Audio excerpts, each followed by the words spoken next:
What's going on, everyone? Justin again, as always. Thanks for watching my channel. Welcome back. Fucking Mondays, huh? So Monday's right around the corner. Got me to thinking about a couple things. One of those things is, why the hell do we hate Monday so much? We're going to get into it. Some of you might disagree, but the majority will rule, and most of us absolutely cannot stand having to, well, start off on a Monday. I'd almost prefer if we started off on a Tuesday. Let's go into it. All right, so one of the biggest reasons why people in general hate Monday is because their weekend's over, the fun is over, it's back to work. You have no idea what to expect. You have no idea what kind of workload you're gonna have. You don't know if it's gonna be a fairly easy cush week and you can just slide on through till Friday, or if it's just gonna be crap after crap after crap, and then you're just gonna have the longest week in your entire life. This thing happens. All right, so kicking it off with the dealership mentality. So when I was at the dealership, Mondays always sucked because you never know what you're gonna be getting into. You might have something carrying over from a Friday, let's say like a heavy line job that you were working on, be it a cylinder head, engine, or transmission pole, whatever it was that you were last working on. But before you can even go back to work on that, you had your appointments that would come in. And this is the same for independent shops, and I'm sure even for those of you that are shop owners. You'd also have your walk-ins, you'd have your drop-offs where they throw the key in the slot and then leave it, and then you have to wait for approval and customer contact even to figure out what it's even doing there. And so your workload, to say the least, is pretty jam-packed. So much to the point that you don't even really start kind of catching up and dying out until about Wednesday going into Thursday. Now, why do they call Wednesday hump day? Well, a long while ago, Wednesday was considered hump day because that was the crest, okay? That was the peak of the week. Monday, Tuesday, Wednesday, Thursday, Friday, weekend, right? Okay, so now we got that out of the way. What happened to Wednesday? So Wednesday became a hump day, meaning that they wanted you to carry the most load you possibly could because they felt that Wednesday was the best day to push as much stuff down your throat. Going towards the last half of the week, that's where they could make their money up because maybe Monday and Tuesday weren't so good or busy, and Wednesday was their golden ticket, their golden opportunity to push the work out, to create more sales, to make their phone calls. Yes, phone calls, sending out little tiny cards and invoices saying, hey, you have a recall. I remember this very, very vividly, not just as a mechanic working at a dealership, but when I was a salesman at the dealership. They would have me sit down and write greeting cards. They'd have me write reminder cards out for service. They'd have me write special sales event cards out, and we'd mail them off to customers to try to bring people in. Hey, refer a friend, get $100 in cash, or $100 knocked off of your monthly payment, or something to that regards. Or hey, bring your customer in, pay for 3 oil changes, get 1 free. Auto parts stores, they're no different. Okay, O'Reilly's prime example, Shocktober. I always remember this one because there's always a huge flyer that goes out.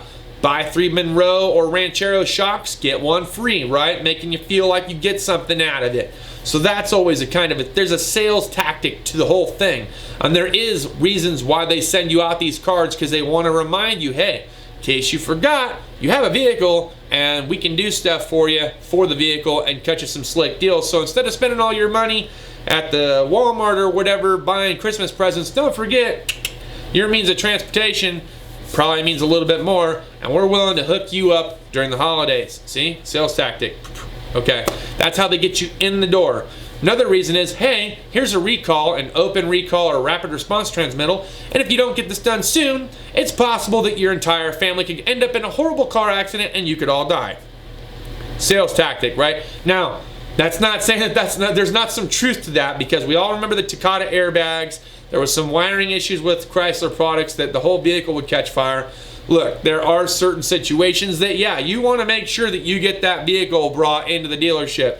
There's also some other ones that are not so pressing that end up becoming like a software update, okay? They remind you that there could be a software update. Now, if you don't have any drivability problems or check engine lights on, probably not going to be a thing for you, but you should probably go get it checked out. Anyways, still a sales tactic nonetheless, okay? They found something out about your car that was attached to your VIN. They're trying to get you in, and when they get you in, even though that item might be for free, rest assured they're going to try to sell you on some other stuff, whether you need it or not. You have to make sure you do your own due diligence. So if you don't know much about your car, you should start really getting to know your car.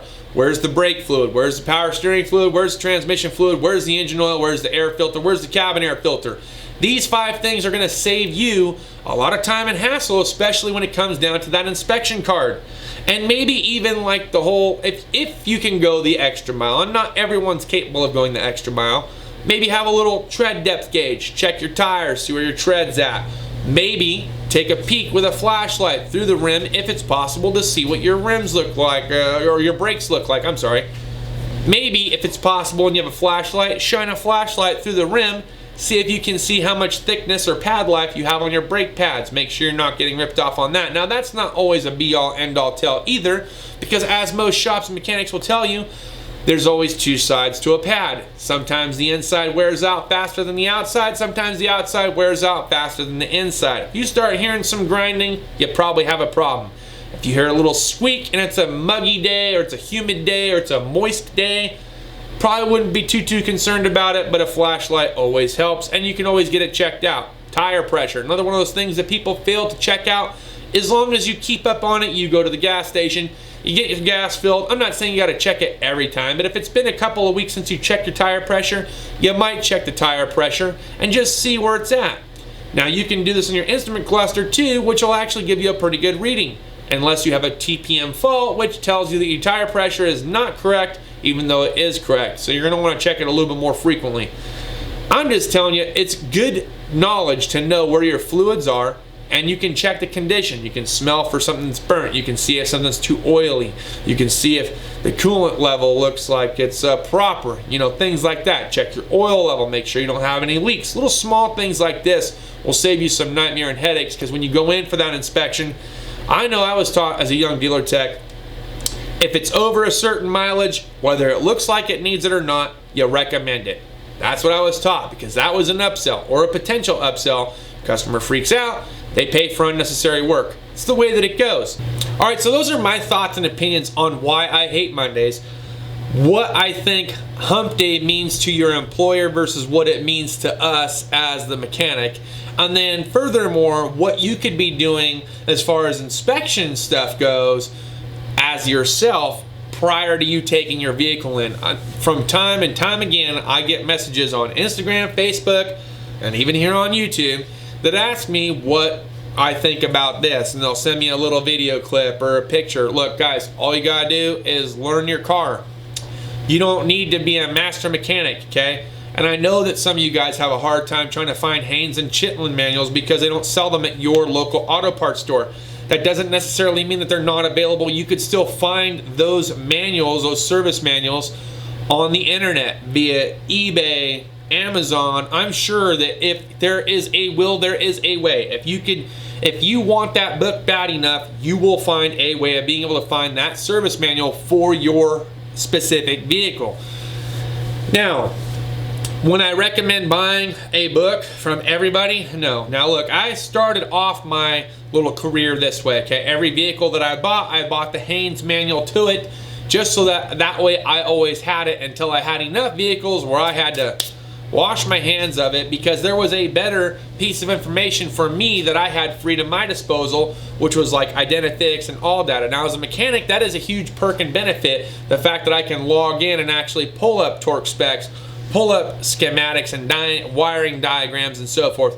You can't always do that as a DIY or weekend warrior, so the manual actually does come in handy. If you don't ever plan on getting rid of your vehicle, yeah, absolutely. Go on to eBay, go on to Amazon, see if they have it available for you. All I'm saying is, look, at the end of the day, if you take care of your car will last a long time. Had a lot of people that have told me that, how long do I think this vehicle will last this mileage? I don't know. Depends on how well it was taken care of to begin with. And that all comes back to your Monday. Okay, I know.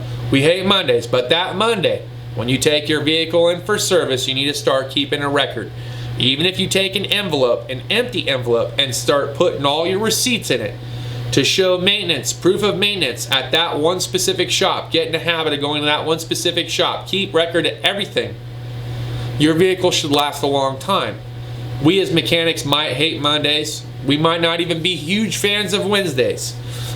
You as DIYs, as car owners, you might want to start keeping a record, get your own manual, and you might even want to inspect some items for yourself so you make sure you're not getting robbed. I know this video really was kind of all over the place, and I apologize for that, but for the most part, I wanted to cover a lot of different material all in one video. So I'm not exactly sure how I'm going to title it. I just hope that you guys enjoyed it. That's all I got for this video. Cheers to those of you that have your beers, and yeah, we'll hope you enjoy your work week. We'll see you guys next time. Cheers and deuces.